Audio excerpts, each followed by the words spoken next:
History pedia کے تمام دیکھنے اور سننے والے معزز سامعین کو السلام علیکم۔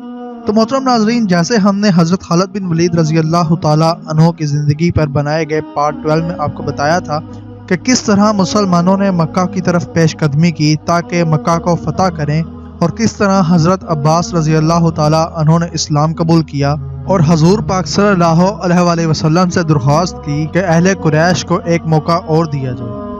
محترم ناظرین اکرام، ویڈیو میں آگے بڑھنے سے پہلے ہمارے چینل کو سبسکرائب کر لیں تاکہ ہماری آنے والی ہر ویڈیو آپ کو وقت پر ملتی رہے۔ تو چلتے ہیں ویڈیو کی طرف۔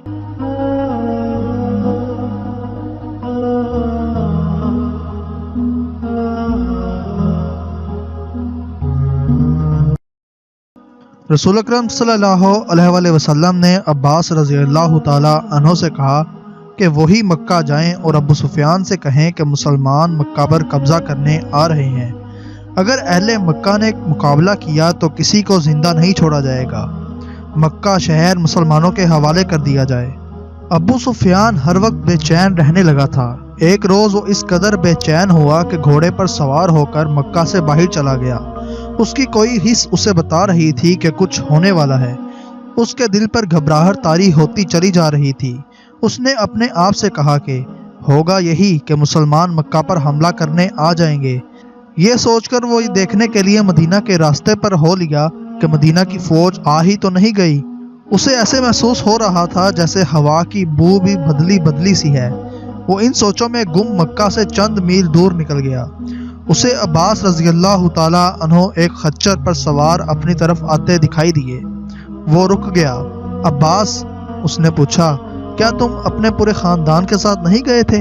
واپس کیوں آ گئے ہو؟ میرے خاندان کی مت پوچھ ابو سفیان، عباس رضی اللہ تعالی عنہ نے کہا۔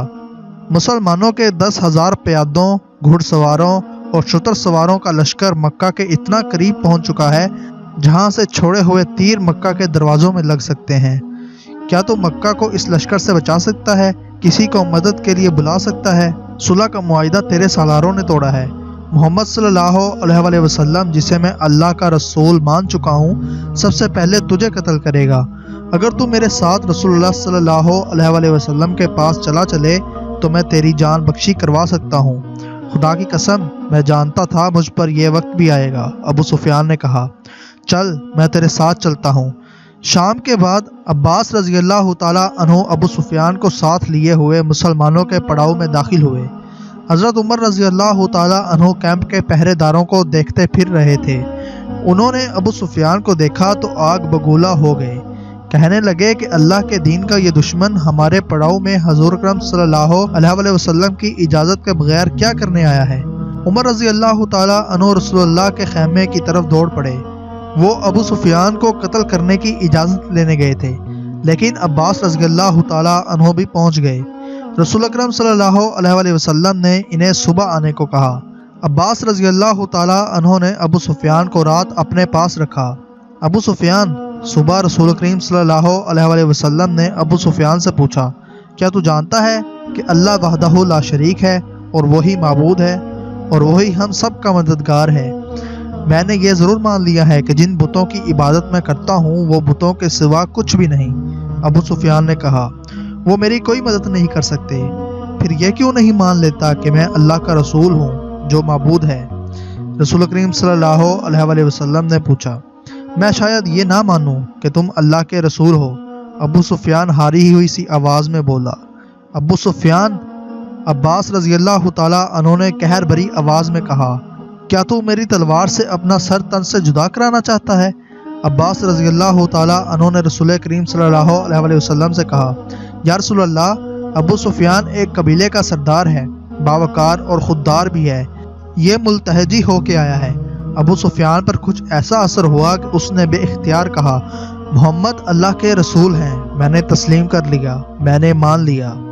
جاؤ، رسول اکرم صلی اللہ علیہ وآلہ وسلم نے کہا، مکہ میں اعلان کر دو کہ مکہ کے وہ لوگ مسلمانوں کی تلواروں سے محفوظ رہیں گے جو ابو سفیان کے گھر میں داخل ہو جائیں گے، اور وہ لوگ بھی محفوظ رہیں گے جو مسجد میں داخل ہو جائیں گے، اور وہ لوگ بھی محفوظ رہیں گے جو اپنے دروازے بند کر کے اپنے گھروں میں رہیں گے۔ ابو سفیان رضی اللہ تعالی عنہ اسی وقت مکہ کو روانہ ہو گئے۔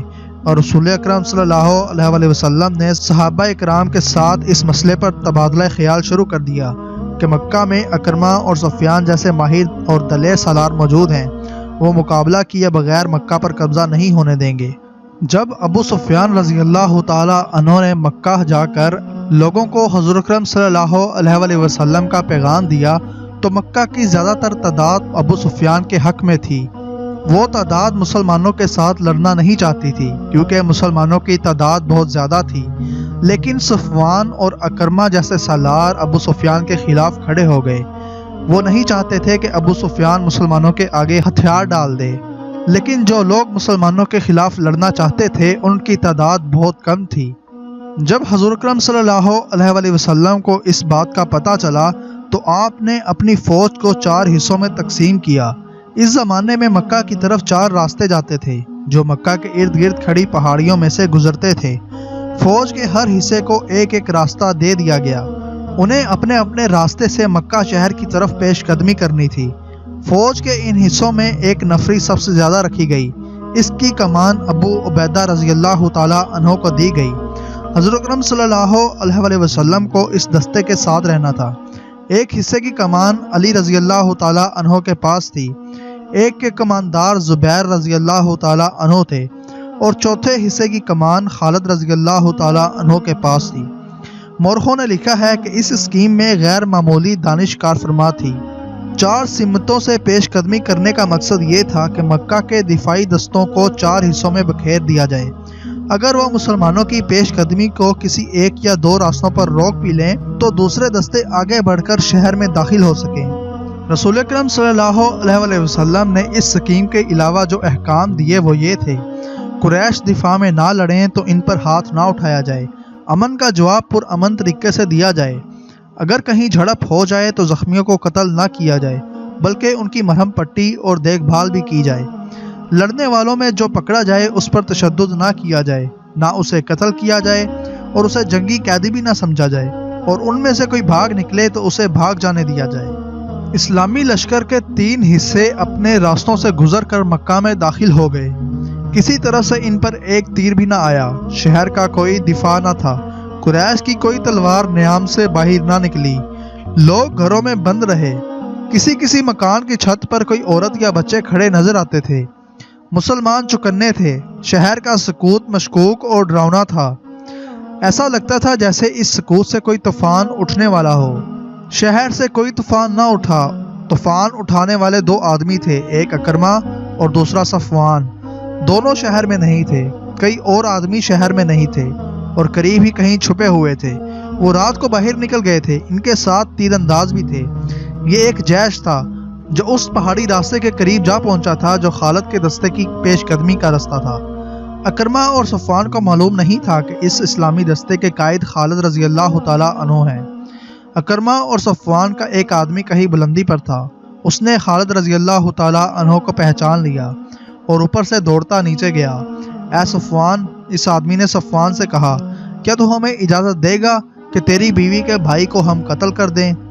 میری آنکھیں دھوکہ نہیں کھا سکتی، میں نے خالد کو دیکھا ہے، اپنے قبیلے کی عزت اور غیرت سے بڑھ کر مجھے کوئی اور عزیز نہیں۔ صفوان نے کہا، اگر خالد میری بہن کا خاوند ہوتا تو میں اپنی بہن کو بیوہ کر دیتا، مت دیکھو کون کس کا بھائی، کس کا باپ اور کس کا خاوند ہے۔ اکرمہ نے کہا، خالد میرا بھی کچھ لگتا ہے لیکن آج وہ میرا دشمن ہے۔ خالد رضی اللہ تعالی عنہ کا دستہ اور آگے آیا تو اس پر تیروں کی پہلی بوچھاڑ آئی۔ خالد رضی اللہ تعالی عنہ نے اپنے دستے کو روک لیا۔ اے اہل قریش، خالد نے بڑی بلند آواز سے کہا، ہمیں راستہ دے دو گے تو محفوظ رہو گے۔ ہمارے رسول صلی اللہ علیہ وسلم کا حکم ہے کہ اس پر ہاتھ نہ اٹھانا جو تم پر ہاتھ نہیں اٹھاتا۔ کیا تمہیں اپنی جانیں عزیز نہیں؟ میں تمہیں صرف ایک موقع دوں گا۔ تیروں کی ایک اور بوچھاڑ آئی۔ ہم تیرے رسول صلی اللہ علیہ وسلم کے حکم کے پابند نہیں۔ اکرمہ نے للکار کر کہا، ہمت کر کے اور آگے آ، ہم ہیں تمہارے پرانے دوست صفوان اور اکرمہ، تو مکہ میں زندہ داخل نہیں ہو سکے گا۔ خالد نے تیروں کی دوسری بوچھاڑ سے معلوم کر لیا تھا کہ دشمن کہاں ہے۔ خالد نے اپنے دستے کو روک کر پیچھے ہٹا لیا اور اپنے کچھ آدمیوں کو پہاڑیوں کے اوپر سے آگے بڑھنے اور تیر اندازوں پر حملہ کرنے کے لیے بھیج دیا۔ اکرمہ اور صفوان خالد رضی اللہ تعالیٰ عنہ کے ان آدمیوں کو نہ دیکھ سکے۔ تھوڑی سی دیر میں یہ آدمی دشمن کے سر پر جا پہنچے۔ وادی سے خالد رضی اللہ تعالیٰ عنہ نے حلہ بول دیا جو اس قدر تیز اور شدید تھا کہ قریش کے پاؤں اکھڑ گئے۔ خالد رضی اللہ تعالیٰ عنہ نے اوپر سے بھی حملہ کرایا اور نیچے سے بھی۔ کہاں ہو اکرمہ؟ خالد نے للکار کر کہا۔ کہاں ہو صفوان؟ وہ دونوں کہیں بھی نہیں تھے۔ وہ خالد کے حلے کی تاب نہ لا سکے اور خالد کو نظر آئے بغیر کہیں بھاگ گئے۔ ان کا جیش بھی لاپتہ ہو گیا۔ پیچھے قریش کی 12 لاشیں رہ گئی تھیں۔ مختصر سی اس جھڑپ میں 2 مسلمان جبش بن اشر رضی اللہ تعالیٰ عنہ اور کوز بن جابر فہری رضی اللہ تعالیٰ عنہ شہید ہوئے تھے۔ اسلامی فوج کے 3 حصے مکہ میں داخل ہو چکے تھے۔ خالد رضی اللہ تعالیٰ عنہ کا دستہ ابھی تک نہیں پہنچا تھا۔ سب حیران تھے کہ اہل مکہ نے مزاحمت نہیں کی، پھر خالد کے نہ آنے کی وجہ کیا ہو سکتی ہے؟ ایک قاصد کو دوڑایا گیا۔ وہ خبر لایا کہ خالد رضی اللہ تعالیٰ عنہ 2 مسلمانوں کی لاشیں لے کر آ رہا ہے اور اس کے دستے نے قریش کے 12 آدمی مار ڈالے ہیں۔ رسول اکرم صلی اللہ علیہ وآلہ وسلم نے سنا تو آپ بہت برہم ہوئے۔ آپ اچھی طرح جانتے تھے کہ خالد جنگ و جدل کا دل دادا ہے۔ اس نے بغیر اشتعال کے لڑائی مول لے لی ہوگی۔ خالد رضی اللہ تعالیٰ عنہ کے مکہ میں آنے کی اطلاع ملی تو رسول اللہ صلی اللہ علیہ وآلہ وسلم نے انہیں بلا کر پوچھا کہ اس حکم کے باوجود کہ لڑائی سے گریز کیا جائے انہوں نے قریش کے 12 آدمیوں کو کیوں مار ڈالا؟ خالد نے حضور اکرم صلی اللہ علیہ وآلہ وسلم کو بتایا کہ اکرمہ اور صفوان کے ساتھ قریش کے متعدد آدمی تھے جنہوں نے اس پر تیر برسائے۔ خالد نے یہ بھی بتایا کہ انہوں نے اکرمہ اور صفوان کو ایک موقع دیا تھا لیکن انہوں نے تیروں کی ایک اور بچھاڑ پھینک دی۔ رسول اکرم صلی اللہ علیہ وآلہ وسلم نے ابو سفیان رضی اللہ تعالیٰ عنہ سے پوچھا کہ اکرمہ اور صفوان کہاں ہیں؟ ابو سفیان نے بتایا کہ وہ مکہ کے دفاع میں لڑنے کے لیے چلے گئے تھے۔ رسول خدا صلی اللہ علیہ وآلہ وسلم کو یقین ہو گیا کہ لڑائی خالد رضی اللہ تعالیٰ عنہ نے شروع نہیں کی تھی، مکہ پر مسلمانوں کا قبضہ ہو چکا تھا۔ تو محترم ناظرین و اکرام، آج کی ہماری ویڈیو کا اختتام یہیں پر ہوتا ہے۔ امید ہے آپ کو ویڈیو پسند آئی ہوگی۔ اس طرح کی مزید انٹرسٹنگ ویڈیوز دیکھنے کے لیے ہمارے چینل کو سبسکرائب کر لیں۔ تو ملتے ہیں ہم اپنی اگلی ویڈیو میں، تب تک کے لیے اللہ حافظ۔